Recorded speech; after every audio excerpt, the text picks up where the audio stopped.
Let's go there because our sages in the Midrashim really zero in on this.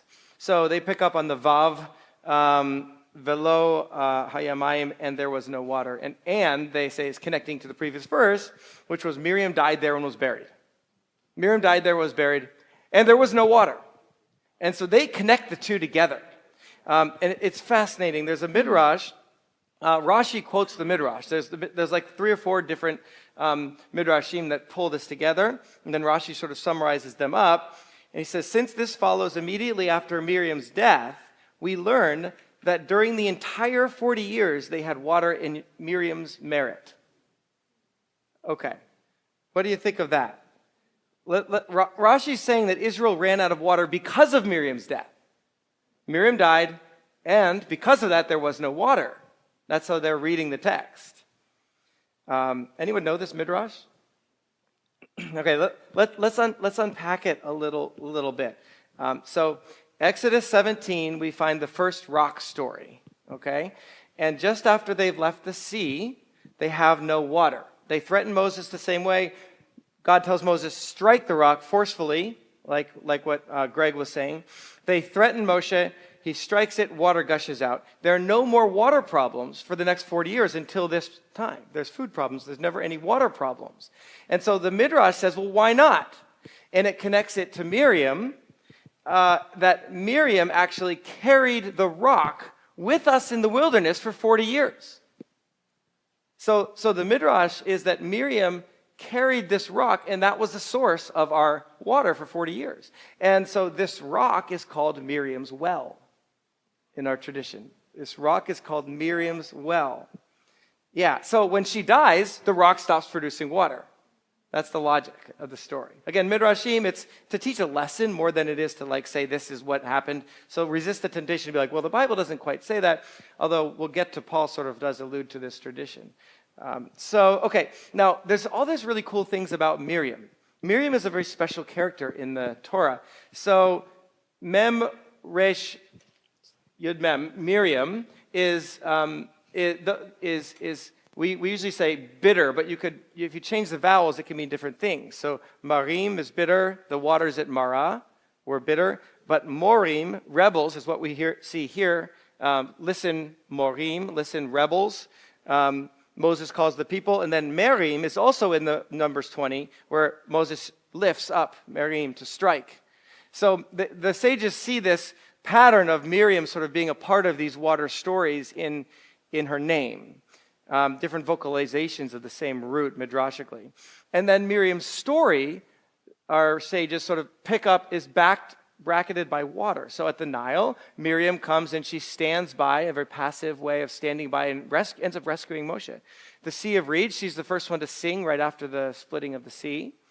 And then through the wilderness, according to tradition, she sustains our people. And then we need water right as she dies. So there's this connection that the rabbis are drawing. Miriam is seen as the embodiment of quiet faith. She's seen as not acting with force, standing, watching, singing, trusting. For Miriam, it's her presence, not her power, that brings provision. Now, you say, well, what about the leprosy incident? That was kind of a mess up for Miriam. But our tradition, picking up on these values around Miriam, interprets that totally differently. So that's interpreted that when Miriam came against Moshe on account of his Cushite wife, it wasn't like, hey, you married a Cushite. It just says she came against Moses on account of her Cushite wife. And we interpret that as he shouldn't have married her. But the sages kind of midrashically reinterpret that as her having compassion, having had conversations with his wife, Zipporah, and the idea in the Midrash is that Moses had stopped having relations with her and ignored her because of all his work with the people and trying to be holy before God. And Miriam came over and said, I want to confront you about being a bad husband. Totally different story. Well, the Torah doesn't really say what she confronted him about, and that's why. Well, we don't know. And so then they say, well, and you might be right, Gary. And then they say, well, it was, she shouldn't have approached him that way, but they try to reframe Miriam in eyes of compassion. The point is to see how Miriam is understood in the context of our tradition. There's even another midrash that picks up as Miriam as being the one who convinced her parents and the elders of the people after Pharaoh said, kill all the baby boys. The elders said, according to the midrash, that we shouldn't then no one should have kids because it would be too horrible. But she convinces everyone as a 6-year-old that that's even worse than Pharaoh because then we're punishing the girls. And so she convinces the elders and then her parents to have children, and then Moshe is born. That's part of the... So what they're trying to do, what the sages are trying to do is place Miriam as like Moshe's deliverer. Moshe brings Moshe into light, into existence, protects Moshe, is the one who's always by his side. So what's the point? The point is that it wasn't just that he lost a sister here. He lost the one who watched over him, who walked with him, who carried the people with faith and with compassion. It elevates Miriam's death. So now, what about this? When Moshe cries out, "Listen, you rebels, Shemuna Hamorim," could he be saying Shemuna Miriam?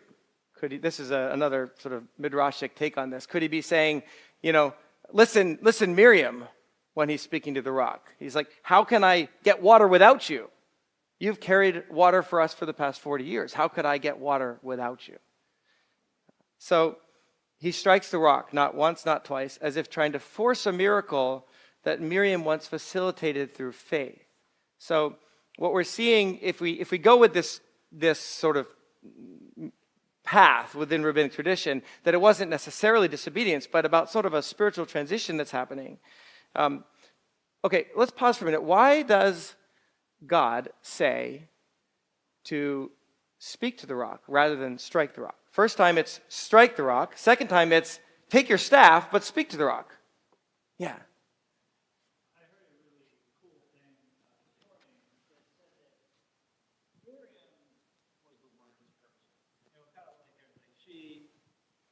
Miriam, whether it's talking to the daughter of Pharaoh, just to convince her to adopt this child, or whether it's singing, she was the person who would speak and use words. And Moses was uncomfortable with words. He's not a speaker. He doesn't not a lot of confidence in his ability to talk. His tool is the staff. He's a doer. He does things with the staff. So, in that moment, and maybe mixed with the things that, the Serena was talking about, the grief and the dealing with, he couldn't bring himself to use Miriam's tools of words to speak to the rock, and he stuck with what he knew, and maybe there was something else in that why that was a big deal. Yeah, I think you're on, or the folks you were listening to, you're on to something here, and this is what the Midrashim are trying to pull out of this, that God asked Moses to speak to the rock rather than strike the rock because he wanted Moses to adopt Miriam's way of leading the people when he was in the land. And so he wanted him to lead more through his words, more through presence, to transfer her legacy into the people. But deep down inside, Moshe couldn't do it because he was in so much grief. And so he instead looked backwards to the way things were versus forwards to the way, God was leading the people in the land of Israel. And so we might reinterpret this passage rather than a harsh punishment against Moshe. That, again, this is the way that our tradition wants us to see this.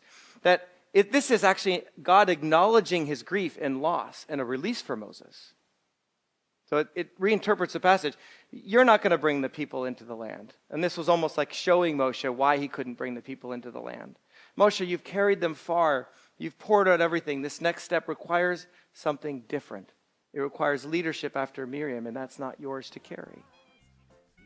It's a different way of looking at the passage, isn't it?